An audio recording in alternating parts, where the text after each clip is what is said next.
Israel persists in ethnic cleansing, racial discrimination, destruction of homes, aggression against places of worship, extrajudicial killing, arbitrary detention, collective punishment, colonization and apartheid, the expansion of Jewish settlements and murdering innocent civilians. These violations are tantamount to war crimes and crimes against humanity. Flagrant violation of international laws. All this is happening while some Western countries refrain from taking part in... But in terms of Israel's behavior as a country, do you think that they meet your personal standards of how a country ought to behave in terms of human rights?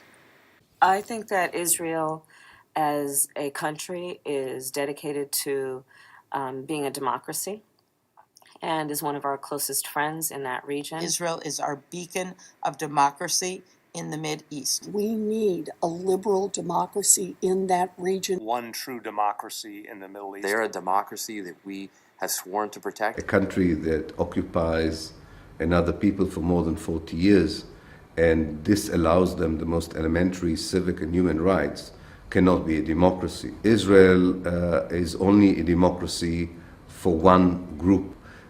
Given the space that Israel now controls, is not even a majority group anymore.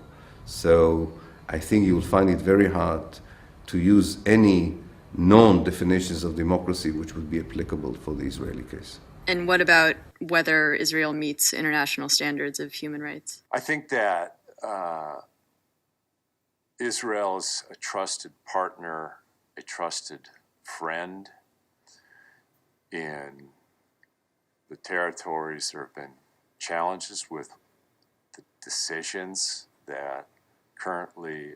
Israel is our most important ally in the Middle East. Israel is our greatest ally in the Middle East. Israel is a very, very important ally of the U.S.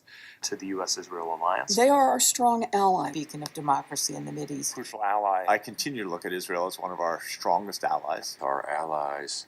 But just on a personal level, do you feel like it meets the standards of human rights that you'd like to see them meet? I strongly support a two-state solution. And I'd like to see a two-state solution. A two-state solution. Two-state solution. Two-state solution. Two-state solution. Two-state solution. Two-state solution. Two-state solution. We have to have a two-state solution. That depends on a two-state solution. Two-state solution. Two-state solution. To a two-state solution. That's why I believe that a two-state solution is the best solution for a two-state solution. Two-state solution, which, again, I think almost every Israeli believes is the ultimate goal. They need to come to a two-state solution. And get to a two-state solution for Israel. Israel is the one essential country on the planet.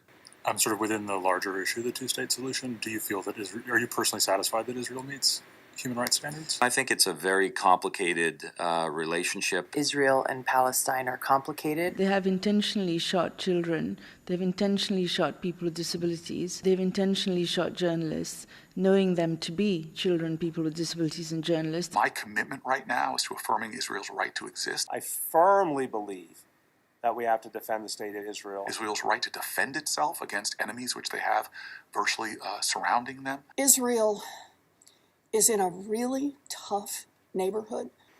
I think Israel's in a very difficult situation when they're surrounded by countries who are effectively threatening their existence and don't believe they have a right to exist. As I've said many times, and the right for Israel not only to exist, but to exist in peace and security. The legitimate security concerns of Israel. Israel's security. What in the world is going on? Israel's security problem on its border is 50 miles to the south. What's an Israeli army doing here in Beirut? The answer is that we are now dealing with an imperial Israel, which is solving its problems in someone else's country. World opinion be damned. Colin Powell's emails were recently leaked. Powell acknowledges Israel's nuclear arsenal. We know Israel has nuclear weapons. Israel's got enough conventional military power to defeat any foe or combination of foes. I believe that there is no existential threat to Israel from anybody in the world, including the Iranians. As a country overall, does Israel meet meet human rights standards to your personal satisfaction? Israel has committed very, very serious international crimes. Well, talk in more detail. What specifically are you referring to? Israel's crimes are infinitely worse than those committed by the apartheid regime of South Africa. 189 Palestinians were killed. Israel is definitely not a democracy. Overall, yes. Yes. Yes. I do. I do think they meet human rights standards, absolutely. I'd be hesitant to say that they are in violation of those standards. If a politician would rise with this point of view, that the United States should stop supporting Israel, what would be the effect, do you think? He'd lose the next election. Israel is our beacon of democracy. A two-state solution. Two-state solution. Two-state solution. One true democracy. Beacon of democracy in the Middle East. Crucial ally. Israel's right to Israel defend is our greatest itself. ally in the Middle East. They are our strong Israel ally. is the one essential country on the planet.